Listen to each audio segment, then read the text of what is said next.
Hello. Good evening, fellow friends and loved ones. Yes, once more again, we come to you. In fact, we come to your homes this evening to discuss another interesting topic. Yes, today is the 1st of November, a Sunday, a very calm Sunday, and I'm sure we all went to church and we learned a lot in church. So, aside church, also we need to learn about our health. And so we are going to talk about a condition which is actually quite prevalent, but it's on a low tone. And so thank you very much for your attention and your time and for your data, even as you listen to this presentation. Before we start the presentation, we want to take a quote from an unknown author. It says, "Inspiration hides in the strangest places. Inspiration hides in the strangest places." So this is a food for thought for the evening. And so we start our presentation right away. Okay, so before we start, this is our outline. Definition for the topic itself, a clinical relevance, that's anatomy, and then how it occurs, how it's diagnosed, the diagnostic procedures to this condition, and the treatment by physical therapy, by surgical means, by education, by lifestyle modification, and also by common practices, that is common exercises, postpartum, body mechanics, posture awareness, and then various supports to manage this condition. Okay, so some of the common terms that you'll be hearing during this presentation are umbilicus. Umbilicus is around the abdominal region. Umbilicus. We're going to hear postpartum. We're going to hear interrectus distance. So postpartum is after delivery, and then you're going to hear linea alba is in the body. You're going to hear aponeurosis. You're going to hear diaphragm. I'm sure you've heard in one way or the other some of the conditions, some of the names, but if you've not heard, I'm sure we'll talk about it to the latter. Okay, so today's condition is Diastasis Rectus Abdominis. Diastasis or Diastasis Abdominis Rectus, DRA. I'm sure it's a big name, but very soon you understand and get into the depths of this condition. So this condition is a condition that affects mainly pregnant women, but that doesn't mean that it can affect anyone. It can affect anyone from newborns to older persons, and then anyone. And then the ratio of male to female is that more females are affected as compared to males, because of the fact that pregnancy is something that is inevitable. Though people don't get pregnant, but most people get pregnant, that is females, to deliver. So research has shown that most pregnant women have this condition, Diastasis Rectus Abdominis. Okay, so before we talk about this condition, we want to pose a question to ourselves that, yes, what is this condition? When we talk about Diastasis Rectus Abdominis, there are three words. Diastasis means separation. When you say diastasis, it means the separation of a particular part of the body. In this respect, it means the abdomen. So there's a part of the abdomen where we have muscles and then other structures in the abdomen where we have separation of some of the structures, and this could lead to the condition we're talking about.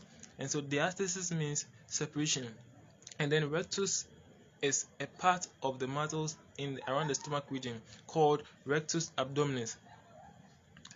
And then so we have it as abdominis. So diastasis rectus abdominis. So separation of this muscle called rectus abdominis is the condition called diastasis rectus abdominis. I'm sure we get this now. So when the muscles separate from each other at a particular distance as expected, then we have this condition. Okay, so this separation could be overstretching of these two muscles at the extreme ends, and this results in this condition. As we said earlier on, the prevalence is irrespective of the gender. Males and females can be affected equally. All age groups, both newborns and babies, newborn babies and males, including females, are affected equally. Okay, so one may ask, what are the causes of rectus diastasis rectus abdominis? Okay, so this is due to the separation of this muscles. So we have two muscles called recti abdominis. So when these two muscles separate, there's a structure between the two muscles called linea alba, and this structure helps to keep these two muscles apart at a specific distance in order to control or support organs around the abdominal region. We have so many organs around there. We have the stomach, we have the liver, we have the spleen, we have so many organs. We have the pelvic structures around the side, and so this structure called the rectus abdominis and then the linea alba are very important structures, and when they separate, that is overstretch on this structure, they cause weakness in the ability of this rectus abdominis to hold the organs very well in place, and this will lead to other complications that we'll talk about in the presentation as we go on. Okay, so if we say men are affected, then why are men affected? First of all, one, it could be due to increase in age. So as we age, we realize that our structures begin to weaken. So we lose muscle strength, and then we are unable to keep our muscles in place very well. So we have also significant weight fluctuation. So maybe we lose our ability to eat well, our appetite we lose appetite, and so the muscles in our body structure, especially the abdominal region, that's the region around the abdomen, do not get enough nutrients to keep it in a good shape, so they become weak, and then the muscles called the rectus abdominis muscles stretch and open up, and they do not allow this structure called the linea alba to hold it in place very well. Okay, so before we continue, let's look at the rectus abdominis and then the linea alba, so that we have a picture of it as we continue to talk about this condition. Very, very interesting condition indeed. So can we pause and look at this structure called the linea alba and then the rectus abdominis, and I'm sure we can continue it very, very, very well. Okay, so just a minute, I want us to see a very, very good presentation of this. Okay, yes, okay, so now shall we go to look at it? Okay, so yes, this is what I was talking about.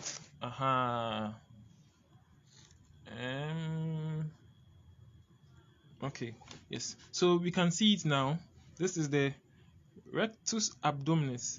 So if you heard about six packs, yes. Me, I know that my mates will tell me that I don't have six packs, yes. But if you're a very good gym, someone goes to the gym very often, you're likely to get six packs. So you can see this six packs. If you've not seen six packs before, you can see it now.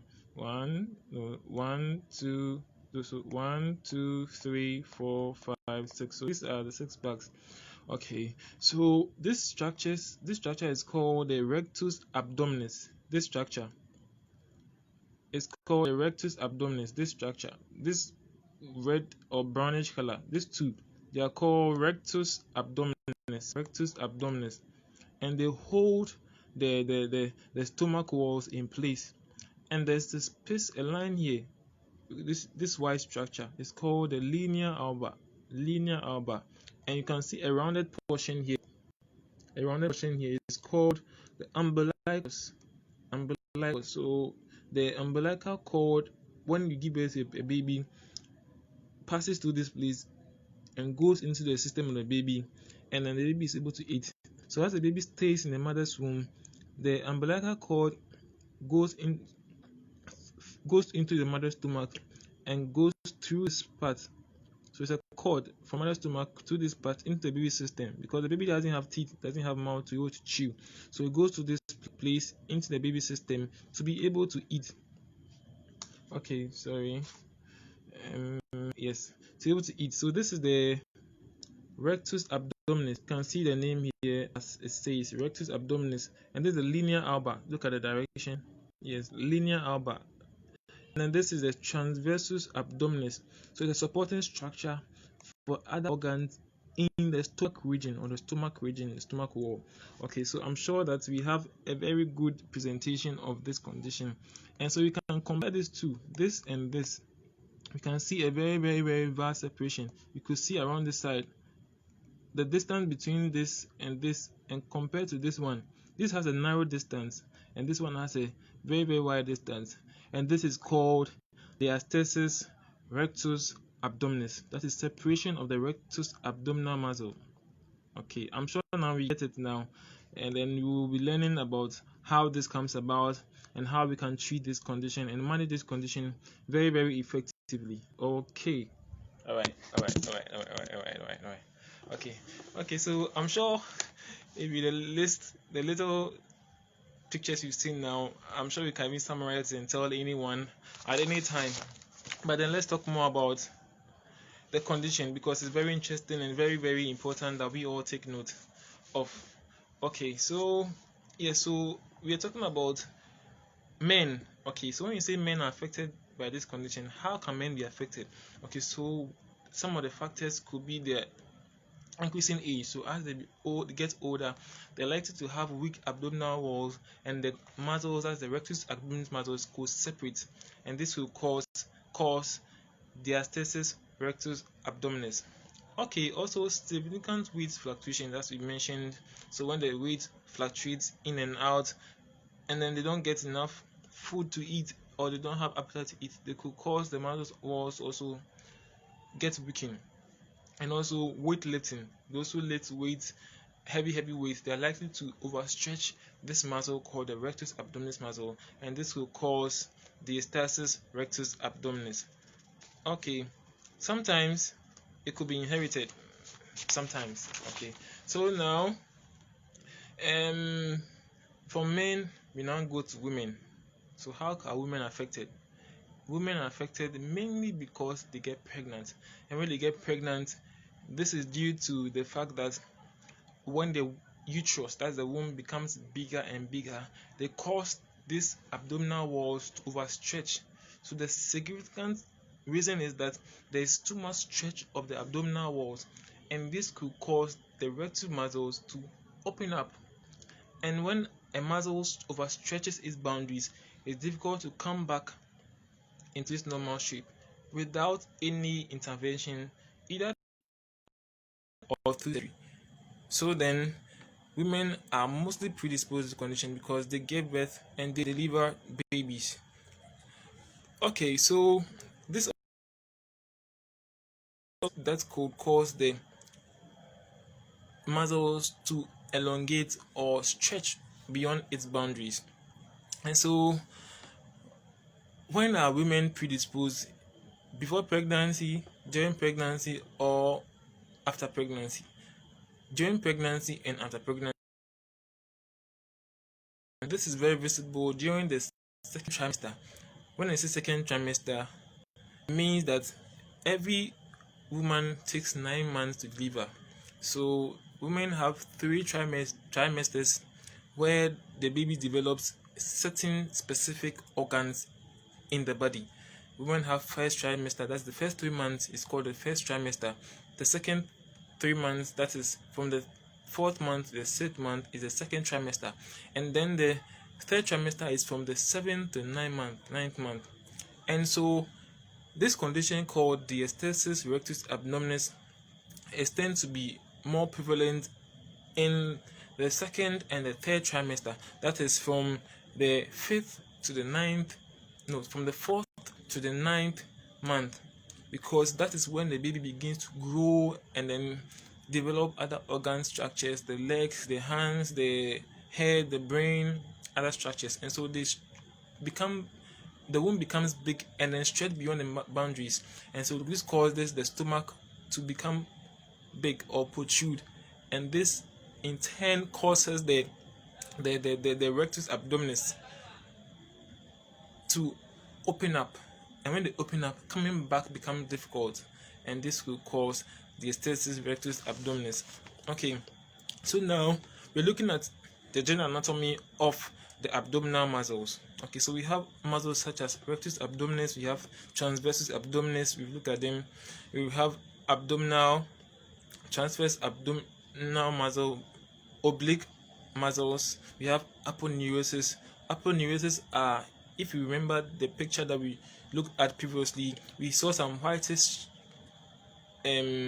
labels in between the rectus abdominis, and this is called aponeurosis, and this is a whitish fibrous tissue that helps to line the muscles and then prevent it from injury. So when there's probably bruises around the skin, it doesn't get close to the muscles as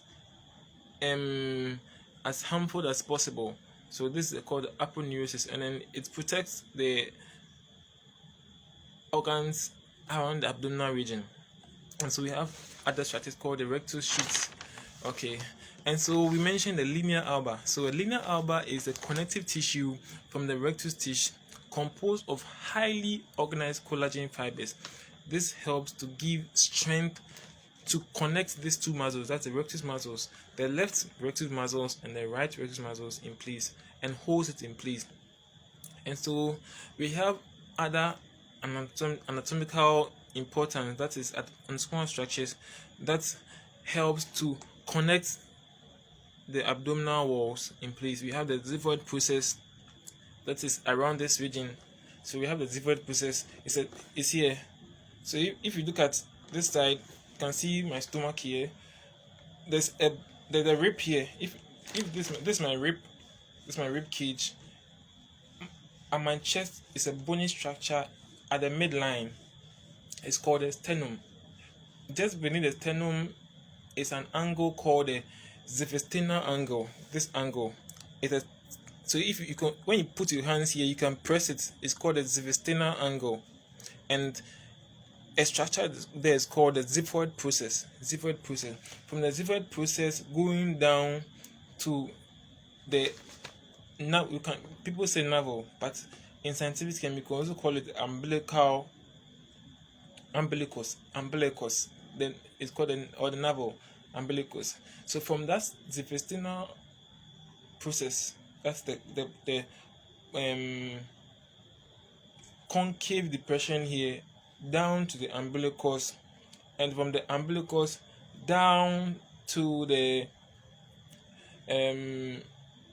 reproductive organ region, or just above the reproductive organ region, we have this structure called the linea alba. It runs from that angle, from here straight down there, and this is a very, very, very thick structure that helps to connect these two muscles called the recti abdominal muscles. So one at one side, so you can see if this is the rectal abdominal muscle, if this is the rectus abdominal muscle on the left and one on the right, there's a linea alba that runs through in between, and then there's an umbilicus just some fuse, and if there's below the along the linea alba, we have the umbilicus. So for those who haven't seen the picture, I'm sure as we go on we'll review the picture again. Okay, so the functions of the abdominal walls. So what are the functions of the abdominal muscles? What do they do? Okay, so first of all, they're supposed to give us a good posture. So if you see someone who doesn't sit well or is not sitting well, it's likely that the person has weak abdominal muscles. And also it's important for trunk and pelvic stability. So if someone is getting up and is not able to get up without holding anything, then it's likely that the abdominal muscles are weak, and so the person cannot get up well. And this is mostly seen in pregnant women because their muscles have been overstretched and then they can't get up very effectively. Okay, So, and also it's important for respiration. So the abdominal muscles are important for respiration because we have a very important structure they call the diaphragm. The diaphragm muscle is a very important structure that helps in breathing. So when your lungs are not effective, we could trace it to weak diaphragm muscles.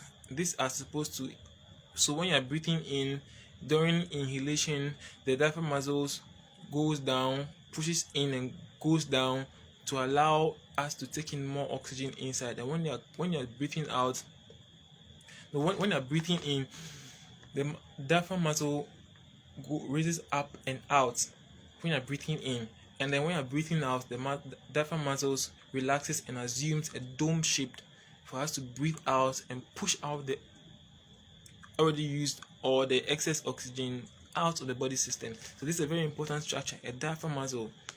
So when the abdominal muscles are weak, they predispose the diaphragm to extra weakness.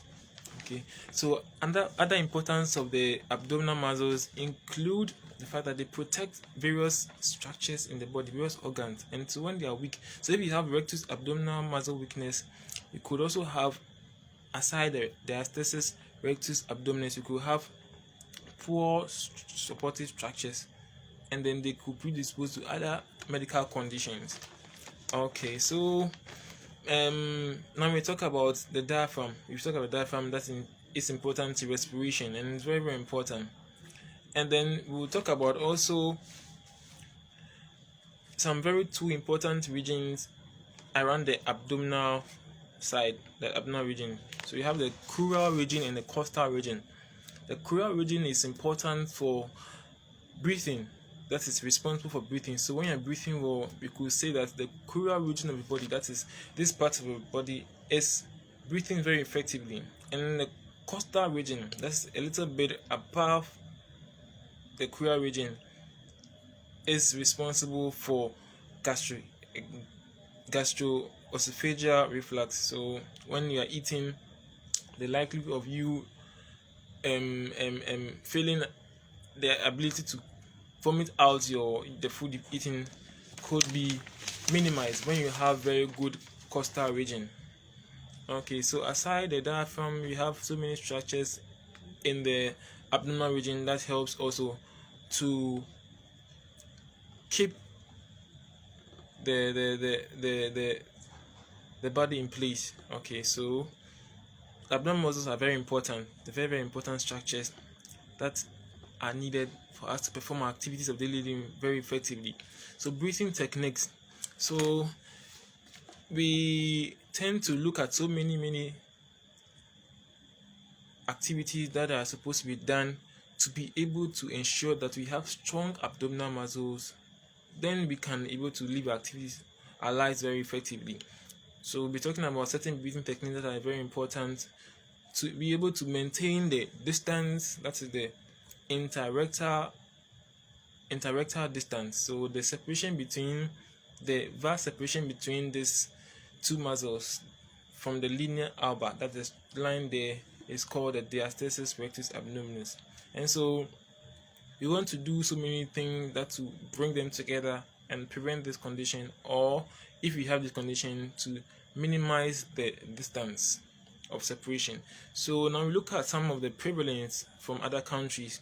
Okay, so this says that one study by Mota and colleagues stated that the prevalence decreased by 52.4% from 4 to 6 months, or from 4 to 6 weeks after delivery. So the prevalence of this condition through various processes, that's to exercises, to posture, and so many things, they decreased after 4 to 6 weeks of delivery, and this continuously decreased by about 13%, that is 39% at 6 months. So after 6 months, due to so many interventions, they reduced. That means that we can minimize the condition from escalating by various interventions. And another researcher stated that is Kojon and colleagues stated that healing of the diastasis rectus abdominis reached its peak at 8 weeks postpartum, that's after delivery. And then also the interrectal distance was thickened and the width did not return to the control values after 1 year. So it means that when interventions are done for about a year, there's likely that the separation could not be made better after a year. But this is a research that was not done in Africa, that was done outside Africa. So there could be slight differences if we carry out our own researches. Okay, so these are some of the researches that are carried out in the various regions that's outside Africa. Then we go on to diagnosis. So how do you diagnose this condition? Diastasis, rectus, abdominis. How do you diagnose this condition? Let's see. So a very, very important and vital diagnosis procedure is called ultrasound imaging. I'm sure you've seen ultrasound before. If you've seen one before, after the presentation, we'll show you some of the pictures that shows the diastasis, rectus, abdominis under the ultrasound. Okay, and this structure is very observable, and the palpable separation, that's when you put your hand there to see the separation, is very visible between the two bellies of the abdomen, rectus abdomen muscle. Okay, and so after looking at the ultrasound imaging, some researchers, one being called Beer and colleagues in 2009, stated that they suggested that women who have not given birth before, that is nulliparous women, those who have not given birth before, linear alba with between two distances of the rectus abdominis. That's when you take the linear alba. If this is a linear alba and then you have the rectus abdominis muscle, the spaces between the linear alba to the rectus abdominis and then one linear alba to another rectus abdominis is about less than 1.5 centimeters. So the normal who hasn't given birth before, the space between the linear alba and then one rectus abdominis muscle is less than 1.5. That is at the zipwood process level. So looking up here, if this is a linear alba and then this is one rectus abdominis, so the distance here is about 1.5, less than 1.5 centimeters, and also the space above the umbilicus. So if this is umbilicus, a space above the umbilicus, so around here, a space above it. So the distance between a space about here, from here to here, is supposed to be less than 2.2 centimeters. This is a standard measurement that's measured in Africa, but outside. But this could be significant differences. There will be significant or insignificant differences when checked among Africans. And then when you look at a distance below the linear alba, so this is a linear alba or the navel. People say navel, but we have the umbilicus. So the space below the umbilicus to the another rectus abdominis muscle, either to the left or to the right, is supposed to be less than 1.6 centimeters. So then if someone has that, if someone has more than 1.6 centimeters below the umbilicus, the person could have a diastasis rectus abdominis. Yes, I'm sure we said a lot of things here, but now let's look at it by the pictorial presentation here, and I'm sure we'll get it the more. Okay, so just a minute, let's look at the types by picture here, then I'm sure that we'll get it. Okay, so just a minute, let's look at it. Okay. So all what I've been saying is here. So we can see the normal rectus abdominal muscle. Look at it here. That's this very, very nice. Yes, the 6 parts that we all know. 1, 2, 3. 1, 2, 3. There's 1, 3 pack, 1, 3 packs, so 6 packs. And this is the umbilicus. The dot here is called the umbilicus. Umbilicus. Someone will say umbilicus. Someone will say umbilicus. They are all the same. And then, so this is the normal muscle belly without any diastasis. And this one is a muscle belly with with a diastasis, that's a separation. And so we have the diastasis around the umbilicus. So this is the umbilicus. If you see the small separation here, so if the space here is quite big, we could have a diastasis. This one type of diastasis, that's the diastasis rectus abdominis around the umbilicus. And the second one is below the umbilicus. So you can see it below the umbilicus, the separation here. So below the umbilicus. And another one too is above the umbilicus. This is the umbilicus. You can see this above the umbilicus. This is like diastasis rectus abdominis above the right umbilicus.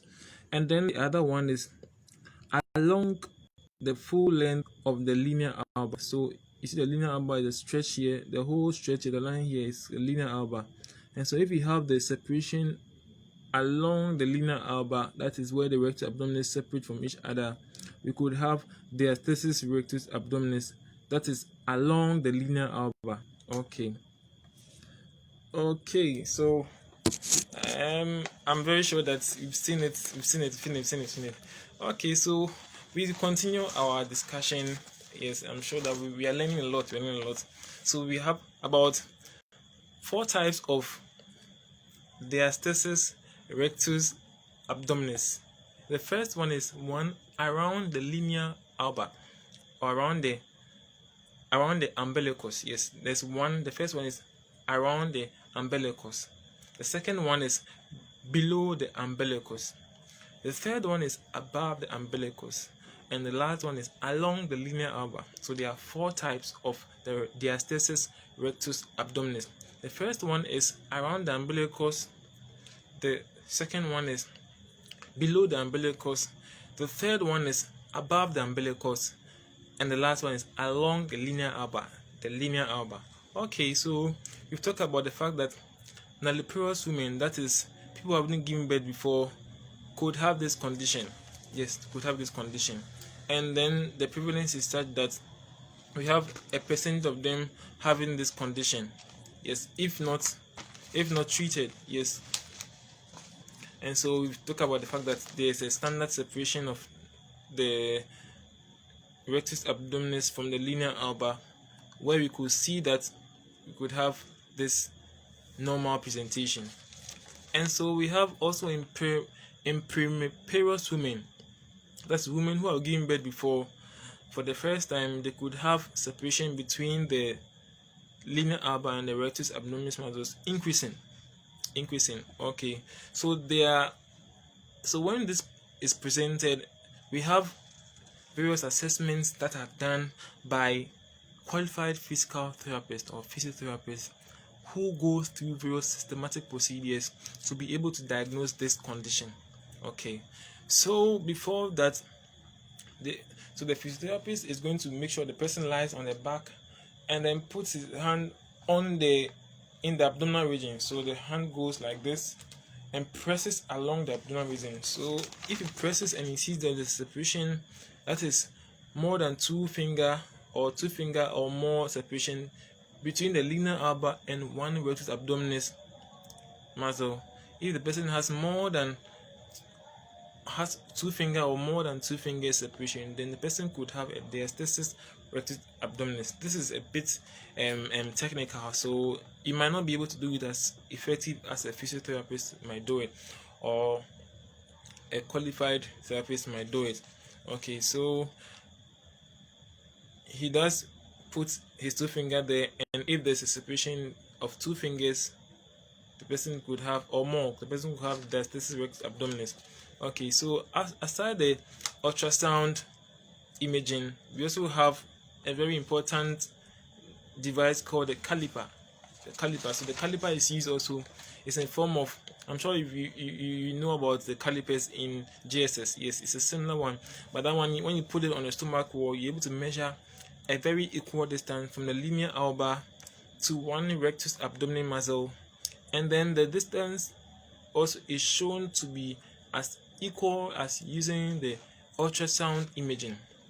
And though the caliper is not as compared to the ultrasound imaging, which is stated as a golden standard method to measure the distance, that's the interrectal distance, it's also effective. The calipers are also effective, but research has said that the ultrasound image has a high interrater and intrarater reliability. That is very effective in terms of diagnosing diastasis rectus abdominis. Okay, so some of the researchers, that is one called Chiarello and Macaulay in 2013, says that interrectal distance, that is the distance between one rectus abdominal muscle and the linea alba, using the calipers were similar to those of the ultrasound imaging. So they also proved that yes, they are all the same. So when I use a caliper or I use the ultrasound imaging, I'm supposed to get the same value to be able to diagnose this condition as diastasis rectus abdominis. Some other researchers said otherwise, but then it's proven that it's really true and it's effective. So when you have this separation, what can be done? What are the interventions that can be done to be able to correct, to be able to manage, and to be able to treat this condition? First of all, we go through the conservative approach means. Yes, and this is through physical therapy. So we go through various exercises to be able to train and improve the muscles around the stomach wall. Okay, so first of all, we go through abdominal exercises.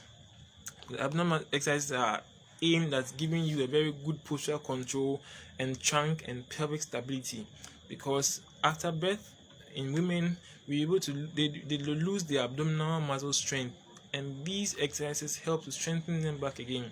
So every physiotherapist knows antenatal exercises and postnatal exercises, and we are supposed to do that to train these pregnant women to be able to strengthen their muscles. So if you are pregnant and you're in your second trimester or you're in your third trimester, you need to see a physiotherapist to be able to train your muscles so that you can avoid this condition called diastasis rectus abdominis. It's very important that we take a clue from it. If you know anyone who is pregnant in the second or third trimester, the person can see a physiotherapist to be able to strengthen the muscles so that after delivery, you're not likely to have this condition, or you're likely to have a very minimal severity of this condition. Okay, so one researcher also called Dilliard and Brown in 1996 is quite old, but he says that the structural changes then occur in the abdominal muscles can lead to increased ability of the muscle to provide stability to pelvic against resistance during pregnancy, and this could be 8 weeks postpartum. So when you don't do exercises, you're likely to weaken the muscles around the abdominal region after pregnancy, that is after delivery. Okay, so aside the exercises, what else can we do? So we go through physical therapy, that is doing abdominal exercises, and we also incorporate use of braces. People will say lumbar corset, and so we put a brace, so we strap a brace around the stomach wall to hold the stomach in place. That is, so when people who have weak abdominal muscles, they wear corsets. I'm sure you've heard about corsets before, or people will say stomach liner or stomach liner. And so this is strapped around the muscles to keep the muscles from being loosed and falling down. And so this helps to strengthen the muscles or support the muscles from further weakening.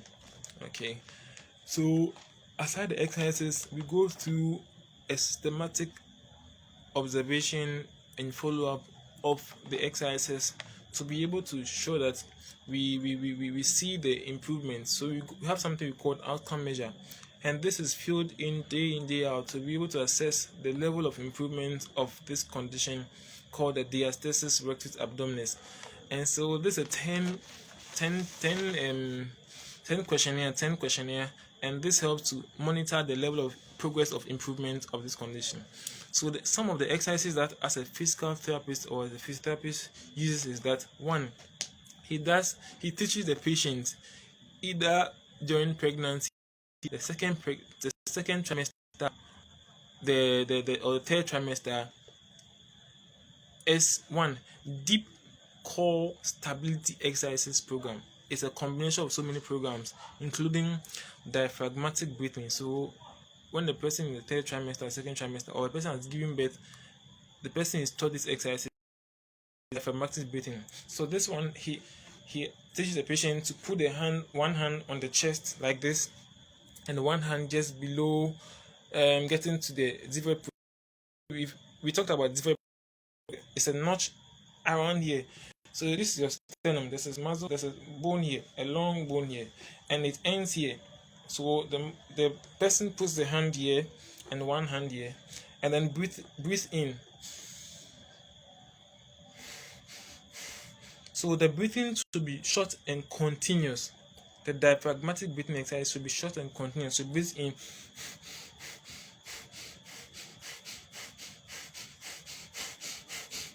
So as you breathe in shortly, the muscles around the abdominal region contract and are able to keep themselves up longer periods.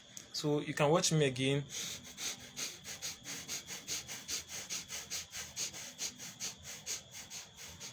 So this helps to strengthen the abdominal muscles, and this should be done between 5 to 10 minutes, at least 1 to 4 times daily, and this helps to further improve the strength of the abdominal muscles, specifically the rectus abdominis muscle and other structures also called transversus abdominal muscles.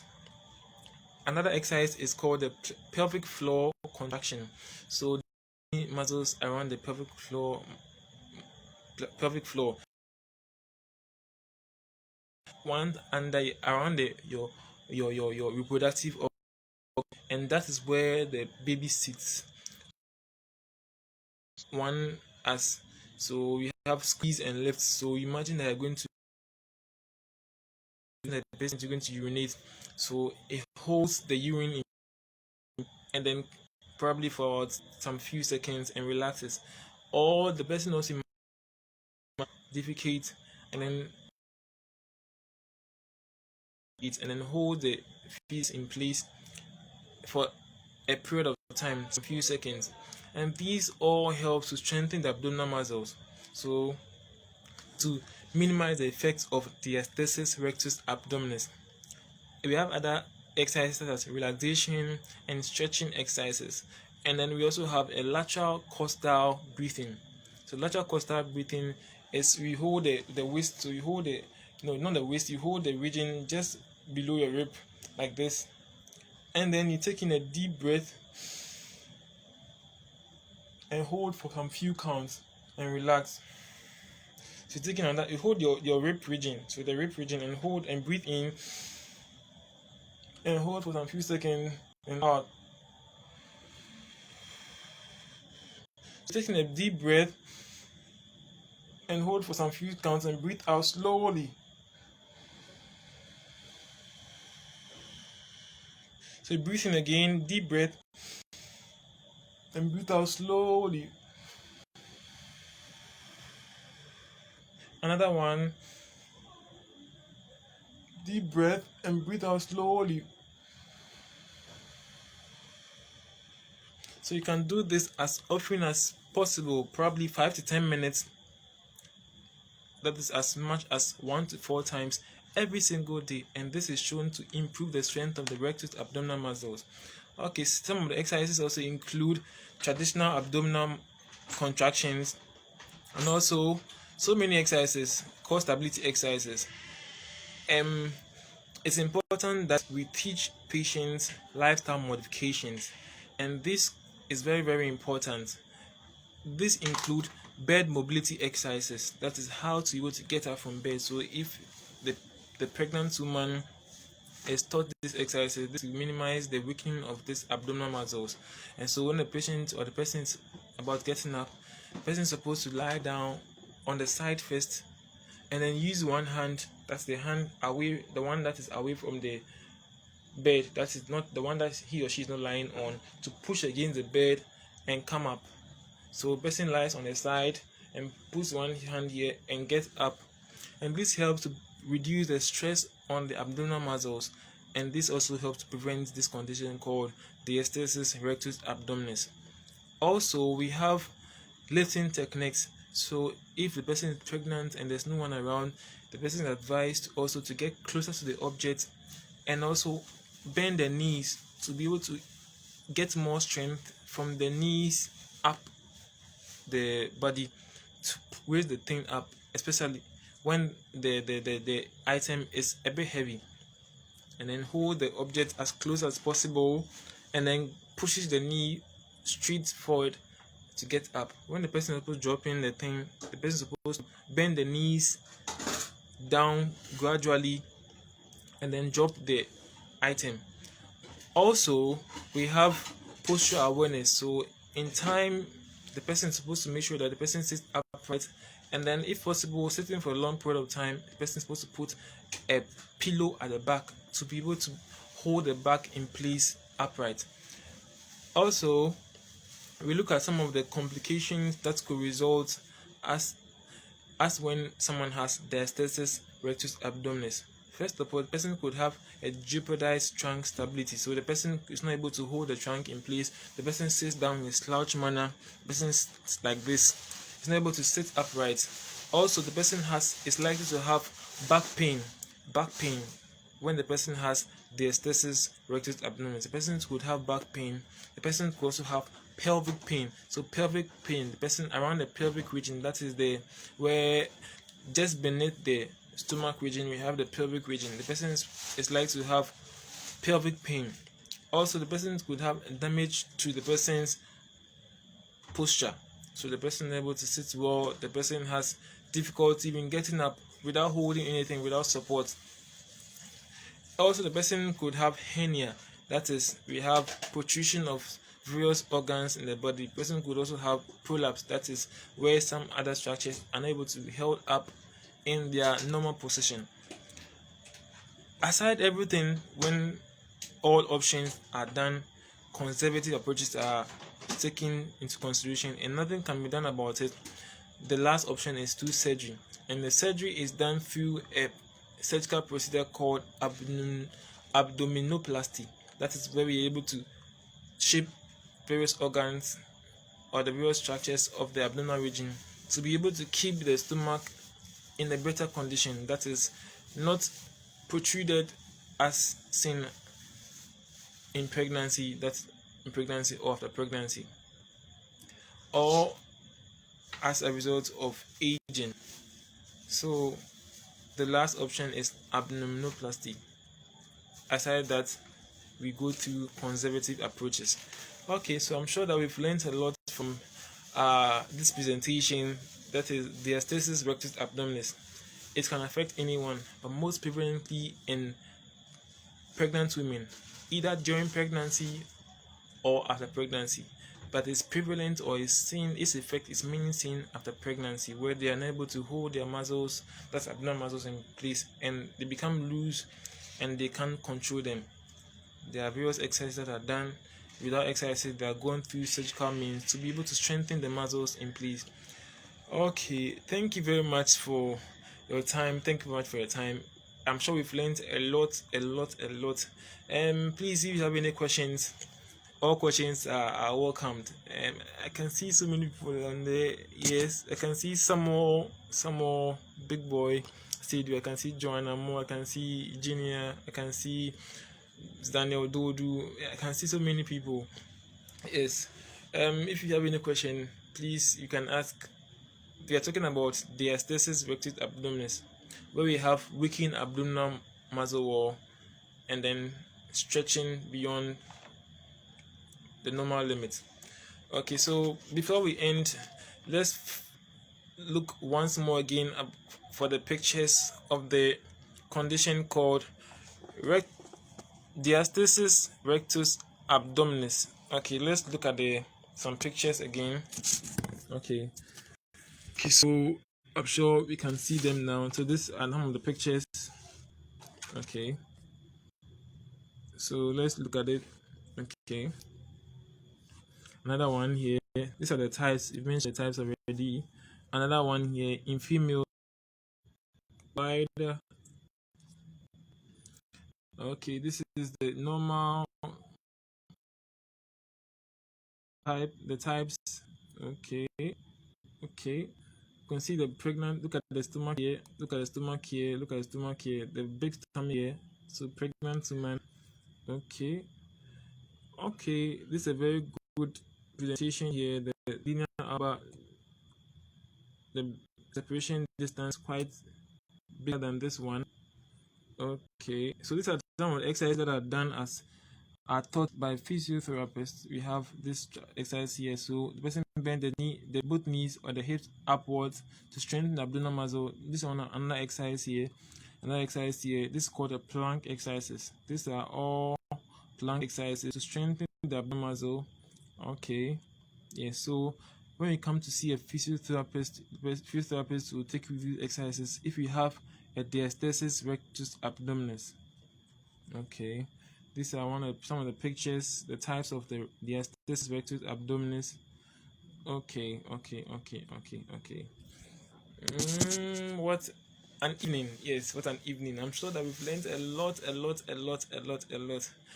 and we are in a very good position to teach others and then refer them to the appropriate treatment centers to be able to see to it that rectified and treated accordingly. Thank you very much for your time. And we'll be talking about a very interesting topic the next time also. And I'm sure that one too, we learn a lot. And the next topic is called rotator cuff injury. So just watch out for the flyer and then the various teasers to be able to get ourselves more versed in various health conditions. Thank you very much for your time. And please, do you have any question? Just some 30 seconds. Any question, please? Okay. Any question? Okay, just some few seconds for questions. Okay. Any question, please? Okay, I think there is no question. Okay. So without any further questions, thank you very much for your time and everything. Today is the 1st of November. Have a blessed week. Enjoy the rest of the week. Take care. May the Lord be with us all. Have a blessed evening. Thank you very much. Goodbye. Take care.